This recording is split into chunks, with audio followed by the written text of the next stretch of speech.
សួស្តីបងបាទថ្ងៃនេះតែគាត់ជីវអំភ្លីពីដើមអំភ្លីប្រភេទ4 channel អរគុណច្រើនមែនទែនបាទ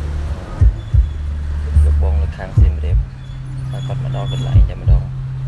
គាត់បានមកជីវអំភ្លី4 channel ពីដើមគាត់យកទៅវាយក125 3គ្រាប់ហើយ channel ក៏ដាក់មកគ្រាប់នៅក្នុងនេះមានវិជា graphic 2ជាន់ crossover ចែកសាប់ចែកសង់ដើមប្រេកូដើមអញ្ចឹងយើងចូលរួមស្ដាប់សំឡេងទាំងអស់គ្នាបាទ